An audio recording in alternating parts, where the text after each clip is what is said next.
नमस्कार, मी साक्षी न्यूज 24 सह्याद्रीमध्ये तुमचं स्वागत। कोपरगाव नगर परिषदेची निवडणूक 20 डिसेंबरला होत असल्याने प्रचाराने वेग घेतला असून राष्ट्रवादी काँग्रेस अजित पवार गटाचे नगराध्यक्ष पदाचे उमेदवार काकासाहेब कोयटे व प्रभाग क्रमांक 3 चे उमेदवार सौ निर्मला सोमनाथ आढाव व जनार्दन सुधाकर कदम यांच्या प्रचारार्थ जानकी विश्व आढाव वस्ती येथे कॉर्नर सभा घेण्यात आली। या प्रसंगी आमदार आशुतोष काळे, नगराध्यक्ष पदाचे उमेदवार काकासाहेब कोयटे, राष्ट्रवादी काँग्रेस अजित पवार गटाचे शहराध्यक्ष सुनील गंगुले, युवक जिल्हाध्यक्ष तथा माजी नगरसेवक कृष्णा आढाव, संदीप कोयटे, बाळासाहेब आढाव, फकीर मोहम्मद कुरेशी, खरमाने दादा, धनंजय कहार, प्राध्यापक शीला गाडे, प्राध्यापक जगजाप सर, साखरेताई, अधिकारी मावशी या सभेचे अध्यक्षस्थानी बापूसाहेब इनामके हे होते। यावेळी नगराध्यक्ष पदाचे उमेदवार काकासाहेब कोयटे, आमदार आशुतोष काळे आदींनी आपली भूमिका स्पष्ट केली।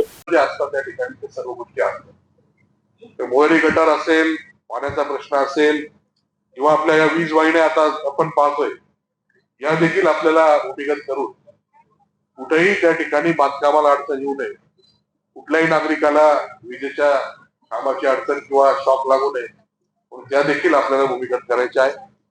आणि हे सर्व करत असताना सगळे जे काही मेंटेनन्स आहे याच्यासाठी सुद्धा जागा ठेवायची। जे आपले रस्ते कॉन्क्रीट करत असताना आपले 95 किलोमीटर रस्ते डीपीवरचे हे सगळे आपल्याला कॉन्क्रीट करायचे, बाजूला पेव्हिंग ब्लॉक करायचे। जे काही धूळ आपल्या गावामध्ये होते ती धूळ जवळपास 0% अशा पद्धतीचं नियोजन पुढच्या 3 वर्षामध्ये आपण करतोय। याच्या व्यतिरिक्त पुढचे वर्षभर कामं चालतील एवढा निधी आपल्या नगरपालिकेला आपण मंजूर करून ठेवलेला आहे।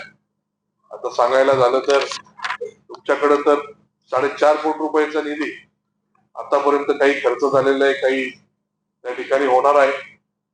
आज जो आपला प्रमुख रस्ता आहे मार्केट कमिटीकडनं येणारा, याला आपण 70 लाख रुपये दिलेले। हा रुंदीकरण होऊन त्याचा डबल विड्थ होणार आहे। आता किती मीटर आहे? 3 मीटर दोन्ही बाजूने त्या ठिकाणी वाढणार आहे। हे असे मोठे काम आपण त्या ठिकाणी केलेले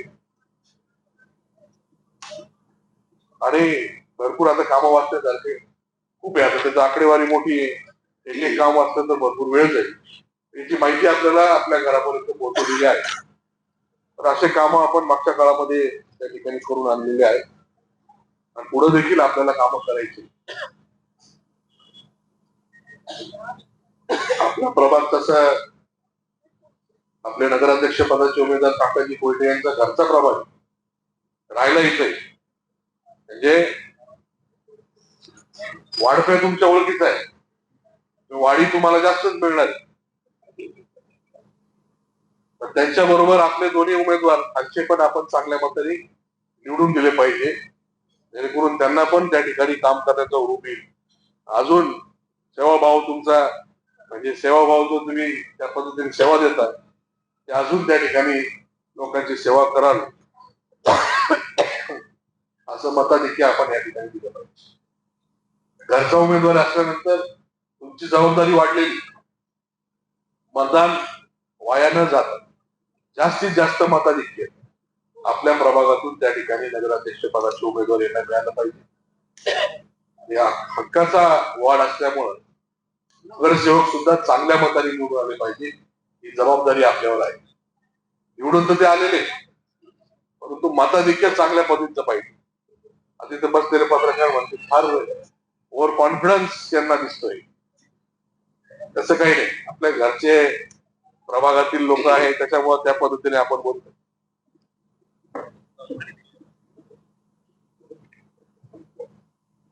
आपली जबाबदारी आपण लक्षात घेतली पाहिजे। जे नगरसेवक आपल्या या ठिकाणी आहे किंवा नगराध्यक्ष पदाचे उमेदवार आहेत त्यांचा घरचा प्रभाग असल्यामुळे ही जबाबदारी आपल्यावर सर्वात जास्त आहे। जास्तीत जास्त मताधिक्य आपल्या प्रभागातून मिळालं पाहिजे, टक्केवारीमध्ये म्हणतो बरं,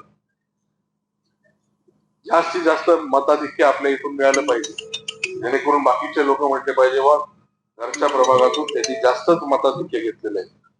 ही जबाबदारी आपण सर्वांनी ओळखावी, त्या पद्धतीने आपण सर्वांनी या तिन्ही उमेदवारांच्या मागे ताकद उभी करावी अशा प्रकारची विनंती मी या ठिकाणी करेल. नुसता आपला प्रभाग नाही, तो प्रत्येक म्हणजे राहिलेले बाकीचे 15 प्रभाग असतील, जिथे जिथे आपले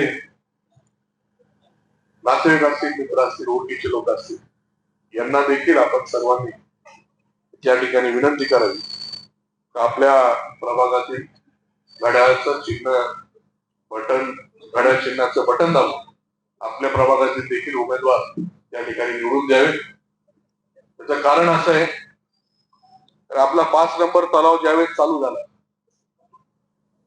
त्या तलावाचं काम थांबावं म्हणून समोरचे लोक यांनी कोर्टामध्ये केसेस केल्या, 36 तारखा घातल्या, कोट्यवधी रुपये खर्च केले आणि एक प्रत्येक केसमध्ये एवढीच मागणी, त्या 5 नंबर तलावाचं काम पहिले थांबवा. त्यांना तुमच्या अडचणीशी काही घेणं देणं नाही, त्यांना फक्त त्यांचं राजकारण महत्वाचं. जर विरोधी या भागामध्ये येत आहेत तुमच्याकडे प्रचाराला, अरे काय बोलावं, खोटं किती बोलावं, याला काही मर्यादा असतात हो. काल परवा इथे एक सभा झाली, इथे झाली की कुठे झाली मला आठवत नाही. त्यांच्यातल्या एका उमेदवारांनी सांगितलं, या प्रभागामध्ये जे काही रस्ते झालेले आहे, या प्रभागामध्ये जे काही कामं झालेले आहेत, ते माजी आमदारांच्या, आमच्या ताईंनीच केलेले आहे. अरे याच्यासारखा विनोद नाही हो. या प्रभागामध्ये जे काही कामं झालेले आहे ते आशुतोष दादांच्या आणि आशुतोष दादांच्याच निधीतून झालेले आहे. त्याचप्रमाणे आम्ही आपल्या जिल्ह्याचे पालकमंत्री राधाकृष्ण विखे पाटील यांच्या निधीतून 3.25 कोटी रुपयाचे कामं केले. त्याला या ताई हजर नव्हत्या. या ज्या माजी आमदार ताई आहेत, या त्याला हजर नव्हत्या. ते कामं अडवण्याचा त्यांनी प्रयत्न केला होता. पालकमंत्र्यांना फोन केला होता की तुम्ही माझ्या परवानगीशिवाय या प्रभागात निधी देताच कसा. त्याच्यावर त्या कामाला हजर सुद्धा राहिले नाही. रिद्धी सिद्धीनगर, सनशाईन टॉवर सगळीकडे ते कामं झालेले होते आणि आशुतोष दादा त्या कामाचं स्वागत करायला या ठिकाणी आलेले होते. आशुतोष दादा हे प्रत्येक कामाचं स्वागत करणारा माणूस आहे, विकास करणारा माणूस आहे, विकास कामांना साथ देणारा माणूस आहे.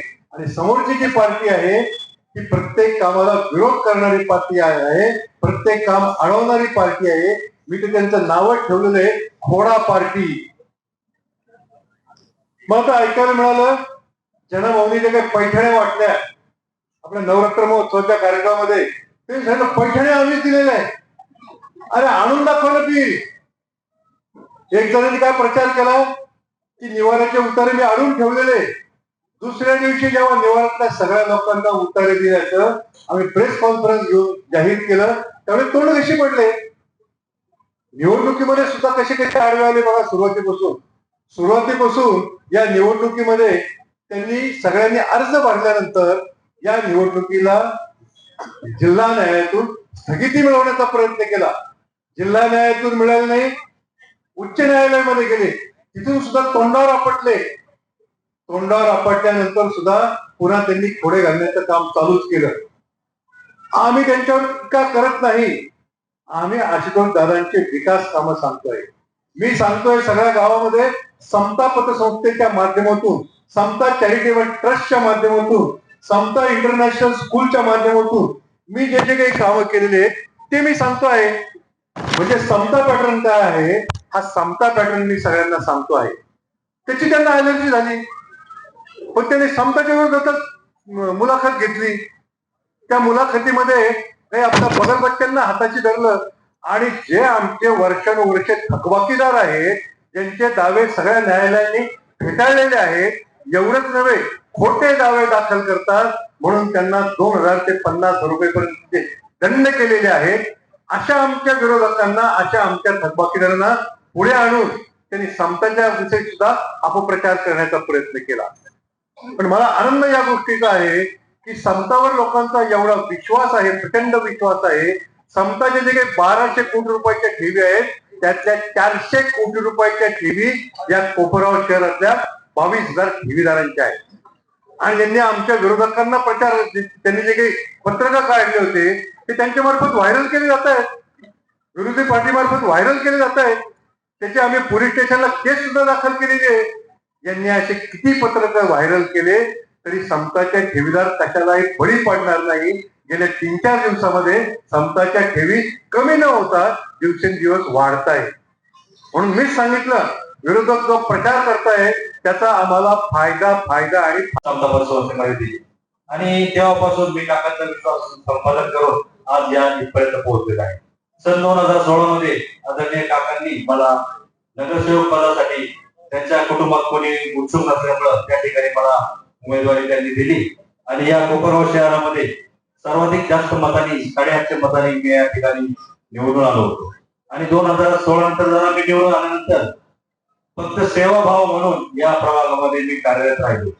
अनेक विकास कामे कोपरगाव नगरपालिकेच्या माध्यमातून असेल, आपणही वेळोवेळी मला त्या ठिकाणी सहकार्य केलं मागच्या 2-3 वर्षामध्ये.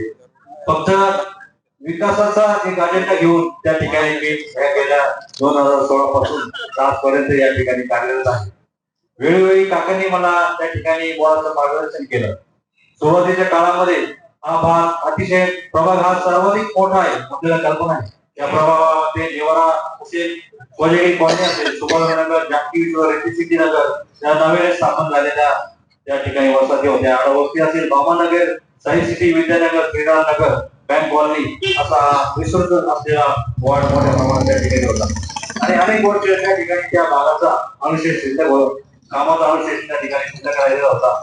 आणि ती सातत्यानं या कामासाठी या नगरपालिकेच्या माध्यमातून अनेक प्रश्न त्या ठिकाणी सोडविले. आणि फक्त मागचे 9 वर्ष फक्त काम म्हणजे काम याच डोक्यात ठेवून त्या सातत्याने त्या कामाचा पाठपुरावा करून आपल्या सर्वांच्या समस्या सोडवण्यामध्ये मी सक्षम ठरलो होतो आणि याची सर्व आपल्याला कल्पना आहे. परंतु गेल्या काही 10 दिवसापासून जो आपण नगरपालिकेचा प्रचार चालू आहे त्या ठिकाणी काही जणांनी सांगितलं की जनार्दन कदम यांनी आम्हाला सोडून गेले आणि त्यांनी आमच्याशी गद्दारी केली. परंतु मी आपल्याला सर्वांना सांगू इच्छितो की आता काकांनी वयाच्या 19व्या वर्षापासून मला सांभाळलेलं आहे. त्याच्यामुळे 27 वर्ष मी त्यांच्याकडे काढलेले आहेत. त्याच्यामुळे मला कोणाकडे सोडून जाण्याची आवश्यकता वाटली नाही. काकासाहेब जिथे जातील त्यांच्या मागे मी राहणं हे आपल्या सर्वांना सुरक्षित आहे. आणि यापुढे मी आदरणीय दादांनी मला या ठिकाणी उमेदवारी दिली आहे. आपल्या सर्वांच्या समोर मी सांगतो की मी जिथं असतो तिथं प्रामाणिक असतो आणि येत्या 5 वर्षामध्ये देखील आपली प्रामाणिकपणे निश्चितच मी सेवा करेन. आणि आपणही सर्वांनी या ठिकाणी आदरणीय काकांच्या मागे मोठ्या ताकदीनं आपल्याला सर्वांना उभं राहायचं आहे. आमच्या निर्मलाताई आढाव देखील आपल्या या उमेदवार आहेत. त्यांनाही आम्हाला तिघांनाही आपण प्रचंड मदत देखील निवडून द्यावं अशी मी आपल्या सर्वांना विनंती करतो आणि थांबतो. जय हिंद. इतकी वाईट अवस्था होती पाण्याची. पाण्याविषयी बोलणं म्हणजे खूप भयंकर पाण्याचा विषय. आणि राहिला गटरीचा प्रश्न. गटर सगळ्या ओपन होत्या. ज्या पाण्याची लाईन केलेली असायची तिथं जर गटर असली ते पाण्याची पाईपलाईन जर इथे जाते तर ते गटरचं पाणी त्या पाईपात जायचं. ते पाणी आपल्याला प्यायला यायचं. मग ते विचारू नका ते पाणी कशात आहे. श्वास काढायचं की सगळंच काही आलं मग त्यात जीव जन्मुखी त्यांना सगळं द्यायचं. इतकी घाण परिस्थिती होती कोपरगावची पाण्याची. खरंच सर्व महिला पाण्याच्या विषयी तुमच्यावर सगळ्यात खुश आहे. हा सर्वात मोठा प्रश्न होता, दादांनी तो मिटवला. मी सर्वांना विनंती करते, दादांनी जसा तुमच्या डोक्यावरचा हंडा चालू होता, जसा तुम्ही दादांना विश्वास दाखवला, दादांना प्रचंड बहुमताने तुम्ही विजय केला, तसंच नगर अध्यक्ष पदाचे उमेदवार श्री काकासाहेब कोल्हे आताच त्यांनी भाषण केलं. खूप छान बोलले ते. आपल्याला खूप वेळ दिला त्यांना तर सगळं म्हणजे वेळ नसते एवढा, पण आपल्याकडे खूप वेळ दिला. काकांनाही तुम्ही प्रचंड बहुमताने विजय करा. आणि त्याचबरोबर आपले नगरसेवक पदाचे उमेदवार जनाभाऊ कदम आणि मी स्वतः निर्मला आढाव तुम्हाला सर्वांना विनंती करते, आम्हा तिघांनाही प्रचंड बहुमताने विजय करा. एक विश्वास दाखवून बघा. तुमची सेवा करण्याची मलाही संधी द्या. या बातमीचं इथेच थांबतोय. तुम्ही पाहता न्यूज 24 सह्याद्री.